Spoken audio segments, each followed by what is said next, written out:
welcome back to EDH Deck Building. I am your host, Demo, and I made a video a few weeks ago talking about the biggest commander surprises for me. So the commanders from last year that I actually thought were pretty good commanders that are really unpopular for the most part. Also some ones that are a little more popular than what I expected. You know, we've gotten so many commanders and we continue to get so many commanders. I mean, this year alone, we're in the hundreds already. What are the ones that are completely getting forgotten about and why, right? So this video, I'm going to go back and look at all the sets we've gotten this year so far, not including Wilds of Eldraine, because of course Wilds of Eldraine just came out like 5 minutes ago or whatever. So Lord of the Rings, you know, March of the Machine, Phyrexial will be one, all those commanders, and we got a bunch from each set. Let's go take a look and see which ones are right at the bottom. Like everyone knows the ones that are going to play a lot, obviously, because you're probably playing them yourself or you see them in games all the time, but a lot are just completely lost in the shuffle. And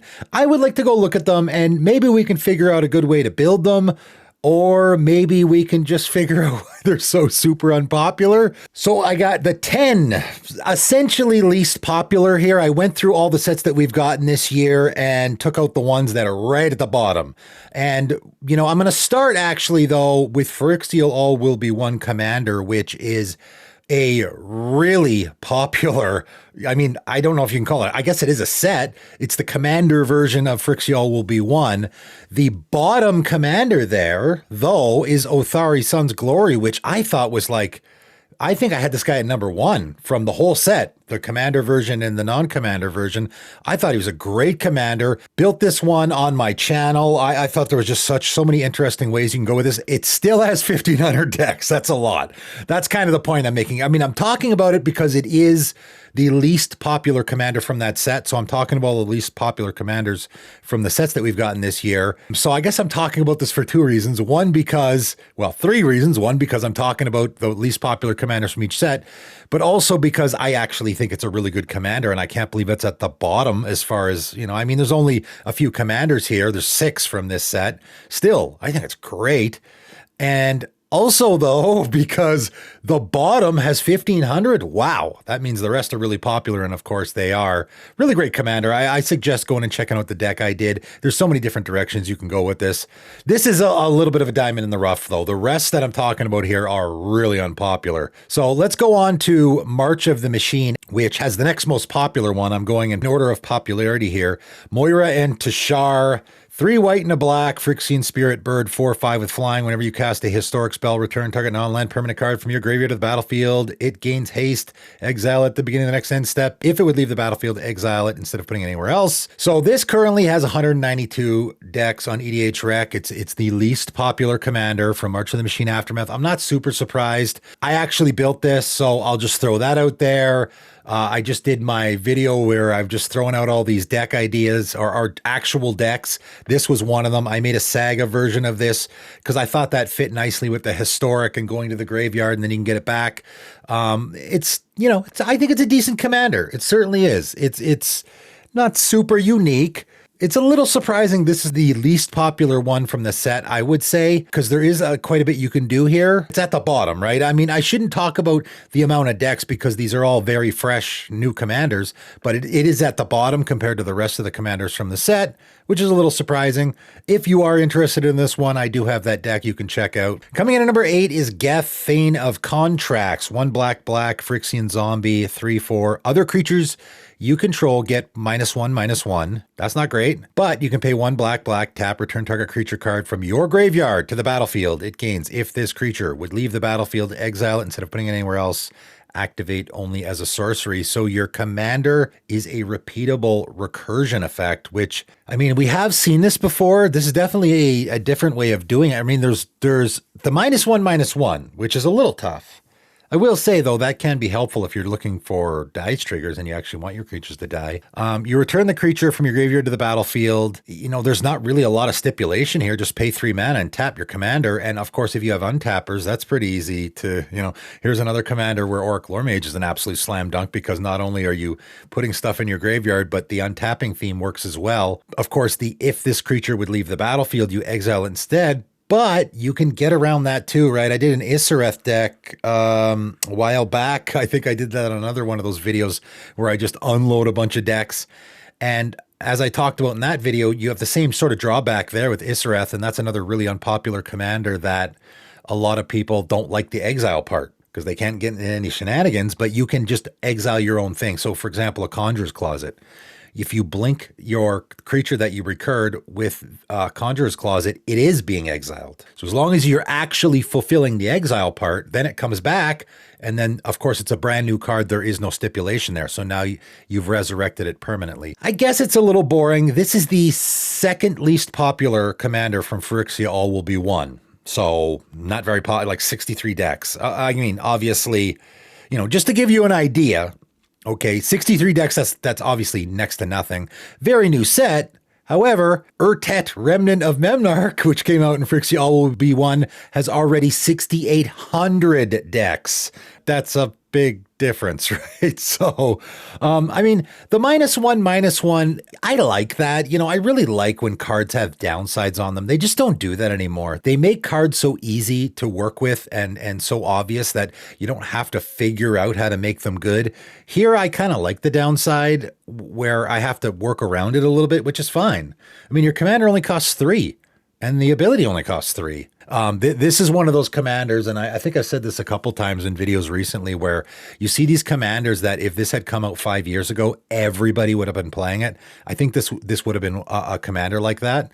This would have been really popular 5-6 years ago, and now everyone's like, just resurrecting big creatures out of my graveyard, boring. I think that's part of the reason why. The least popular commander from Phyrexia All Will Be One. So Geth was the second least popular. Ruck Hex Gold Nabber is the least popular commander from the set with only 52 decks. So obviously, again, very embarrassing stats there. 2 and a red, Goblin Rebel 2/2 is a rebel. That's interesting. Although most of the rebel stuff is in white, so you're not really going to have any support there. Got lots of goblin support, though. 2/2 Trample Haste. Whenever an equipped creature you control other than Ruck, Hex Gold Nabber attacks or dies, you may attach all equipment attached to that creature to Ruck. I just love that. That's such a neat ability, and I don't love equipment decks. To be quite honest, I don't really love equipment at all. A lot of people, I'll go off on a bit of a tangent here, talked about Bear Umbra, and I was kind of comparing it to Sword of Feast and Famine. Really, I added that onto that list. I was talking about 10 cards that I think are underrated in the format. Bear Umbra's not that underrated. I pretty much just put that on the list so I could compare it to Sword of Feast and Famine, because I like Bear Umbra better if I'm in a green deck, obviously, because I have to be in a green deck in order to use it. One of the main reasons why is because I just don't like equipment at all. It's so mana intensive having to pay the mana. And a lot of people said, okay, well, Bear Umbra will go away and your Sword of Feast and Famine, you can just re-equip it to, yeah, but then I got to pay the mana every time. Ugh. I've never been a fan of it. I remember when Mirrodin first came out with the equipment thing. I've just never been I just think it's so mana intensive. I know, I get it. Maybe I'm just being complainy. Anyway, the point of that is, for that reason, I've never ever been a fan of equipment decks. But here, we're cheating all the equip costs essentially, right? And there's some really neat shenanigans you can get into. Man, this is a guy that I could definitely think of a couple neat things you could do. Like, again, any of those creatures, and there's a few of them, that when they enter the battlefield, they attach all equipment to them. Either the equipment you control or all the equipment on the battlefield. So you're getting your opponents as well. And then you could immediately swing with them, and you could swing with your commander as well and then sacrifice that creature while it's attacking, right? Because whenever a equipped creature you control other than Ruck attacks or dies, I guess it doesn't have to, you don't even have to sacrifice it. You can just attack with it. So you play it. If it's got haste, which if it's got all the equipment, it probably will, you swing with it and then slide all those equipment over to your commander. I just think that's super funny. And then you could sacrifice as well if you needed to, have a couple sack outlets. It's doing mono red equipment. And of course, why would you do mono red equipment when you could do, I mean, there's already a couple mono red commanders for equipment that I think are, probably better than this. And certainly in even mono white, and especially in Boros. But this is just a neat way, and I'm sure you could find some really neat combos to do here. I think this is a pretty neat commander. And, it's the least popular commander from Phyrexia All Will Be One. All right, the least popular commander from March of the Machine Aftermath. And that set overall is not super, popular. I think it got a bit of a bad name. Just saying. It's a weird set. It only had a tiny little amount of cards. Of course, there was a lot of commanders. ratio-wise compared to the amount of cards in the set overall. Jarina Dauntless General, the least popular commander from the set, only 46 decks on EDH Rec. Brand new set, but still, it is the least popular one. White and a black human soldier 2/2. When Jarina Dauntless General enters the battlefield, exile target player's graveyard. That's pretty good. I mean, you always need graveyard hate, and having it on your commander is pretty all right. Sacrifice Jarina. Humans you control gain hexproof and indestructible end of turn. So obviously you could build a human tribal deck here, and giving your whole team hexproof and indestructible is great, of course. Any card like that, like a heroic intervention, commander staple for that reason. It's like one of the best ways to protect your team. Of course, you got to sacrifice your commander. That's not great. I will just say, okay, and obviously there are other black-white human commanders that are probably better than this.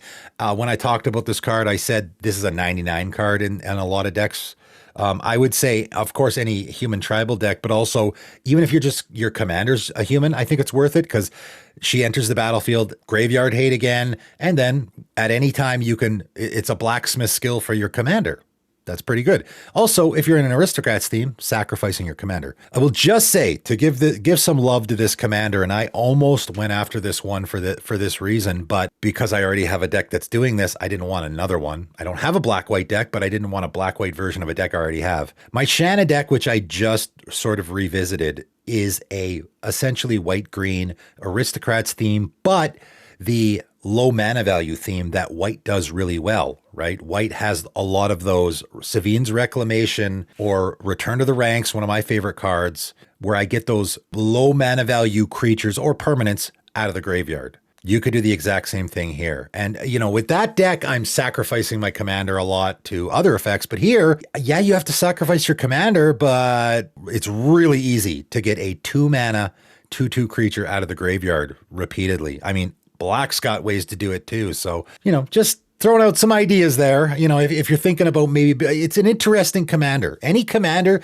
that sacrifices itself, that's pretty interesting to build around, right? So there's an idea if you want to do that. All right, coming in at number 5, Kogla and Yadaro. Again, I'm sure no one's surprised at this. This is the least popular commander from March of the Machine. 2 red, green, ape, dinosaur, turtle. That's quite a creature type. 7/7, that's not bad. When it enters the battlefield, choose one. It gains trample and haste until end of turn, or it fights target creature you don't control. And I think if you stopped right there, this is the kind of stuff that with Commander, it can kind of throw people for a loop. If you stopped right there, if you just had a 6-mana, 7/7 Commander that when it enters the battlefield, you can give it trample or haste, or it fights another creature, that's not bad. And I think it might even be more popular. And again, if that was a commander that came out 5 years ago, probably really popular. Mostly because Voltron strategies, again, were really, a lot more popular back then. But of course, you have this other ability, 2 red and a green. Discard Kogla and Yadaro. Destroy up to 1 target artifact or enchantment. Shuffle Kogla and Yadaro into your library from your graveyard. Then draw a card. And I think, funny enough, that kind of turns people off of this commander a little bit, where maybe if you didn't have that at all, people go after it more. It's definitely difficult to use. I mean, I get it. If I had an ability like that on a commander, I would actually want to be using it. But I mean, 6-mana, 7/7 creature that when it ETBs can either get trample or haste or fight another creature is not bad. And again, this is another one that I think is really good in the 99 of decks. Certainly could fit in the 99 of a lot of decks where I get it earlier in the game. I can do the 4-mana thing, destroy an artifact or enchantment. Then I get to draw a card. Maybe I'll draw it later in the game as well. Or if I get it later in the game, I can use it as creature removal. I can use it as a big beater or both. So just really great, versatile. Again, just like the original Kogla, that's a great commander just because it gives you a lot of options.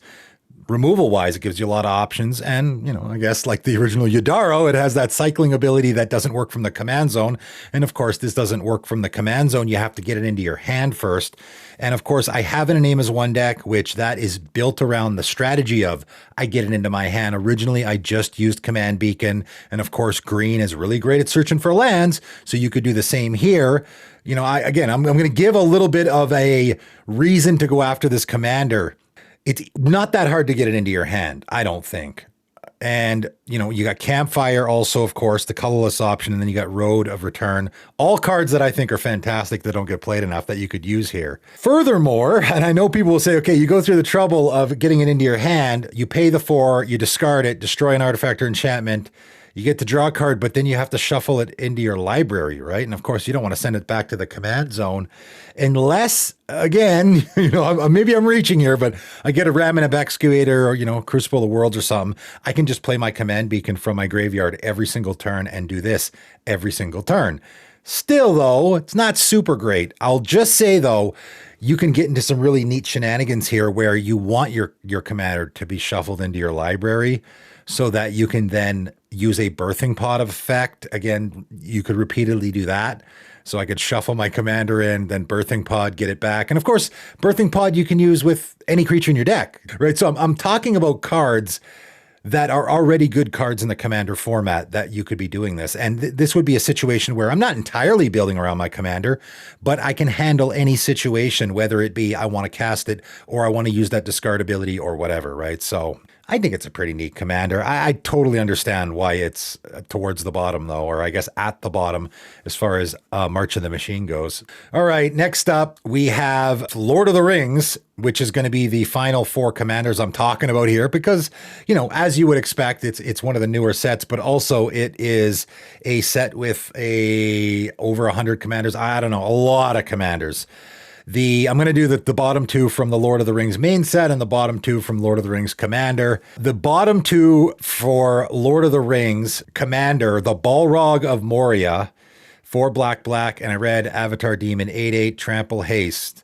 When the Balrog of Moria dies, you may exile it. When you do, for each opponent, exile up to 1 target creature that player controls. And funny enough, deja vu here, cycling 3 in a red. So another commander with cycling. And when you cycle the Balrog of Moria, create 2 treasure tokens. So again, you're getting a benefit out of it. But again, we're in the same situation here. And, I was really surprised by this one. It is actually less popular than the Balrog Flame of Udun, which is, I'm the underwhelming commanders guy. And I think that's maybe the worst commander I've ever seen.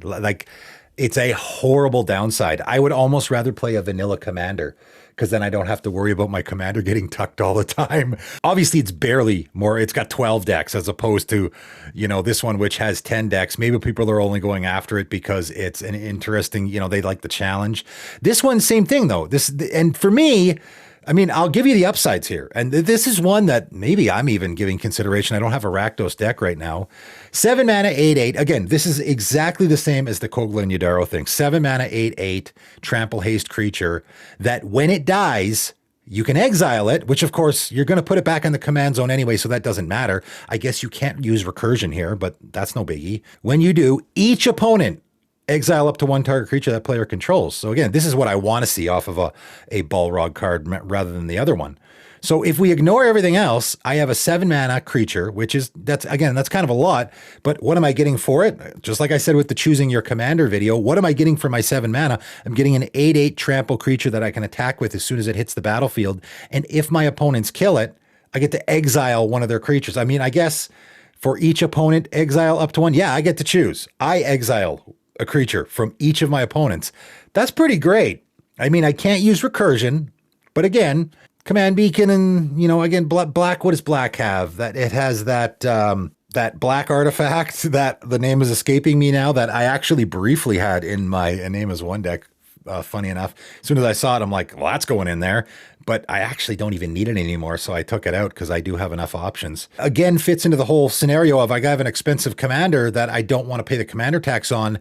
And I also have a commander with a cycling ability, right? So that I also wanted in my hand for that reason. Netherborn Altar, that's the name of the card. Netherborn Altar, so I can put that, Command Beacon, and Campfire. Those would be my 3 options in a black-red deck that I can put all those in there because for multiple reasons. If my commander dies, I can get it back. And without paying 9, I can just pay 7. And also, I can use the cycling ability if I so choose. And there, I would be cycling into my graveyard. And you could do the recursion thing because you could cycle your commander, then reanimate it. And I have an 8/8 Trample Haste creature. Or I can, if my commander dies, it's a may. You may exile it. So if I have a reanimate in my hand, maybe I just let it go to the graveyard and I don't need to exile my opponent's stuff. I can just use my reanimate on the following turn, right? So Again, this one's kind of a surprise for me. This one I actually think is pretty neat. All right, the next and least popular, I believe, from the Lord of the Rings Commander set is Monstrosity of the Lake, 4 and a blue. Kraken 4/6. When Monstrosity of the Lake enters the battlefield, you may pay 5. If you do, tap all creatures your opponents control, then put a stun counter on each of those creatures. And again, and I swear I didn't do this on purpose, has cycling. So again, that's 3 in a row. That's super funny. So again, we have a cycling ability that you can't use from the command zone. This is the situation where I don't think you need to do that.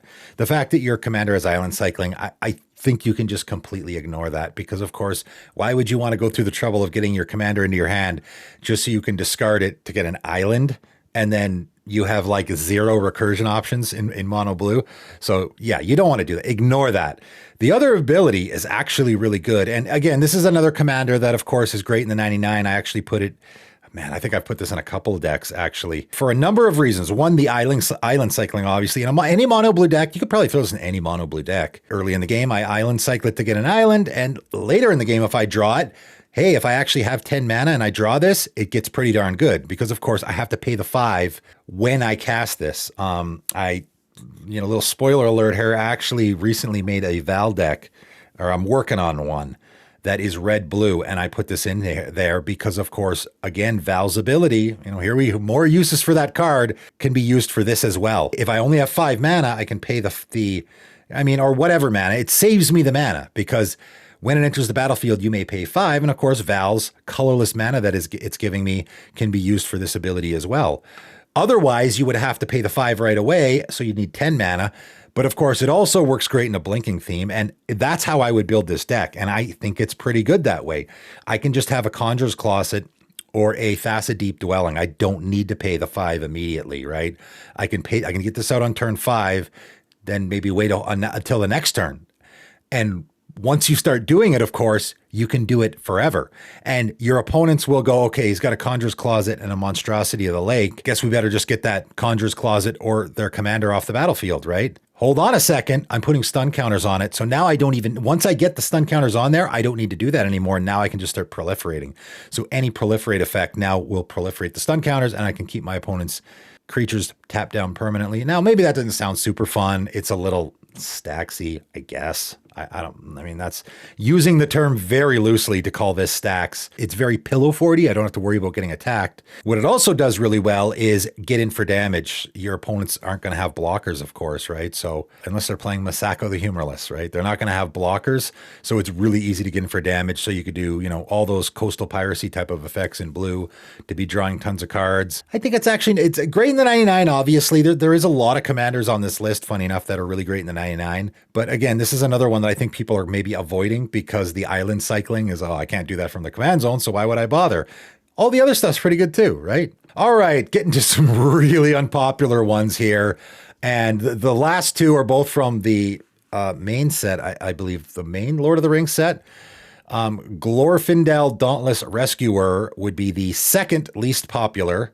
So this is the second least popular commander so far this year. And of course, my number 1 is going to be the least popular from the year so far. 2 and a green, Elf Noble 3/2. Whenever you scry, choose 1. And Glorfindel Dauntless Rescuer gets +1/+1 till end of turn. So you're going to get +1/+1, and then also one of those abilities. And honestly, I think this is a pretty decent commander. If this was not mono green, I think it'd be way more popular. Obviously, if it was green-blue, it would be a lot more popular. I don't think it's that hard to scry, though, even in mono green. I don't think it's that hard to scry. And the funny thing about this commander is maybe people aren't taking into consideration that you can have this trigger more than once in a turn, right? So, of course, the options you're choosing from, Glorfindel must be blocked this turn if able, or Glorfindel can't be blocked by more than one creature each combat this turn. There's a few things you can do here. If you can get 2 scry triggers, you're going to pick both of these. Your commander gets +2/+2, right? The +1s are going to stack. So your commander is now a 5/4, must be blocked this turn, which that you can build around. I've made decks in the past. My Gore Muldrak deck was and you could do that. Must be blocked tribal, let's call it. Elven Warhounds, one of my favorite creatures of all time, could go in the deck, which fits the theme. And you could put the Nemesis Mask, and you could put all those cards, Magnetic Web, all those funny old cards that fit in the I want my creatures to be blocked theme. And of course, your commander is doing that. And, I know there's other options. This is just one thing you could be doing with this commander. Also, though, if you give it the other ability, not only does it have to be blocked, but now it can't be blocked by more than one creature. So now it can only be blocked by one creature, which is pretty fantastic as well. So now you don't have to worry about your commander getting ganged up on. So now you can get any I want my creature to be blocked thing can be happening here, but also I don't have to worry about my commander getting ganged up on, right? If I can get those 2 scry triggers in a single turn. And again, you could start getting into some shenanigans here. If you want, a familiar ground would be obviously slam dunk here. Each creature you control can't be blocked by more than one creature. So that's already giving you essentially that second ability to all your creatures. I suppose you could do menace, right? So if you don't want the blocking now, maybe we can go in a different direction where if I give my commander menace and then trigger that second ability, can't be blocked by more than one creature each combat. And then menace says has to be blocked by 2 creatures. Essentially what that means is your commander can't be blocked. So that's a way to make your commander unblockable if you want to do that. There's some neat things. I mean, I get why it's not that popular. 6 decks on each deck. Now, of course, it is early. But man, that is some insanely unpopular commander right there. 6 decks. Again, just to give you an idea, my name is 1 deck has like 100 and something. Just, I think I looked at it the other day. So, and that is one of the most expensive commanders in the entire format. And again, a commander that I have to have in my hand in order to use it. Maybe I have contributed to the popularity of that commander because I talk about it a lot on my channel. 6 decks for this guy. That's brutal, but not as brutal as the least popular commander from that set and from this entire year so far, Eomer of the Rider Mark. 4 and a red human knight, 5/4 with haste. When Eomer of the Rider Mark attacks, if you control a creature with the greatest power among creatures on the battlefield, create a 1/1 white human soldier creature token. This guy's only got 3 decks, and I'm sorry everyone out there that was hoping, they were hoping to get something out of me here. I saved this one for last. Well, this one's last because it is last. This is the least popular commander so far this year. 3 decks is, geez, there are commanders from like the original Legend set that are just vanilla creatures that are absolutely awful that have more decks than this. Again, it's still early, but is this going to improve much? I doubt it. There's not much I can say here. There's so much going against this commander. What's going for it? It's got an attack trigger with haste. Maybe, if your commander's the biggest creature, because you have to control the creature with the greatest power. Again, this is one of those situations where you have a difficult trigger. It's not super easy to get this, right? If your opponent has a big creature, you'll get nothing off your commander. It's just a 5/4 creature with haste. And the payoff isn't super great either. You're just getting a 1/1 white human soldier. So we are, first of all, all the things going against this, not a great trigger, and it's not even that easy to get. You can't really do human tribal because red doesn't do that well. Even night tribal isn't great. I don't even know if there's any cards in red that are doing night tribal. And if you want to build around those tokens, again, both human and soldier tribal aren't super great. There might be a little bit of soldier tribal in red. I don't know. So there's not a lot helping you there. Is this a popular character from the movies? I don't think so. I don't recognize the name. So literally everything is going against this. So for that reason, I'm not even remotely surprised. And again, for the guy that tries to build around underwhelming commanders, I'm looking at this and I'm thinking, what would I even do here? Again, the token theme doesn't even work great in mono red. You don't really have a lot of support there. All of the, like white probably, I would say white is probably the best color at another thing that white is the best at. Just saying. The best color at token themed is now. Just token tribal. Any sort of token tribe in white is going to have a lot of support just from white alone. So again, if this guy was mono white, I could think of a lot of things to do. Human, knight, soldier, tribal, all 3 of those are great in white. The token theme is great in white. I'll just throw out the one thing here that you could be doing is red has quite a few creatures. Like what's that slumbering guy? Slumbering dragon. Yeah, Slumbering Dragon, 1 mana 3/3. It can't attack or block unless you have 5 or more counters on it. Whenever a creature attacks you or a planeswalker you control, you put a counter on it. So a really cheap creature that can't attack, or it just sits there, right? All your commander cares about is having the biggest creature on the board. Org, funny old creature, right? 5 mana 6/6. Can't attack or block unless blah, blah, stuff like that. Stuff like, some creature that has this horrible drawback that doesn't allow it to attack or block, but you don't need it to. It just sits there and you're basically using its power because you want to have the biggest creature, so you could do that. That's the only thing I can think of. And then maybe you could throw like a Warstorm Surge in there. So you have these creatures with big powers entering the battlefield that you can throw damage around with. That's all I got for you, man. If you're someone who's looking to build this deck, that's about all I can come up with. It certainly is a super underwhelming commander, and there's not a lot of reasons to go after it. I am not at all surprised that is the least popular commander so far this year. So that is it. I just thought I'd make a video. Again, I was looking at, after I had made that biggest surprises video, I was looking at, okay, well, what are actually, because not a lot of people look at that. I look at, anyway, all the most popular commanders. I mean, not only do you look at them and you see them a lot on EDH Rec, you also see them in person because people playing all the time. And it's interesting sometimes to go and look, okay, well, what are these commanders that no one's playing? Because, of course, if no one's playing them, you're never going to see them. And even if it was a set that just came out this year, you probably didn't even pay any attention to it. You're not, like, I would imagine a lot of people watching this video probably never even heard of any of these commanders or a lot of these commanders that I'm talking about in this video. And of course, after the set comes out a few months later, you've probably completely forgotten about them, right? So I thought it would be an interesting, a little bit of a different video to make where I talked about what are the least popular commanders from this year, the commanders that are getting no love at all. Maybe throw out some ideas there if somebody wants to go after them. I think there's actually some decent ones here that could make for some interesting build arounds. But you guys let me know what you think in the comments below. That is it for today, and thanks for tuning in.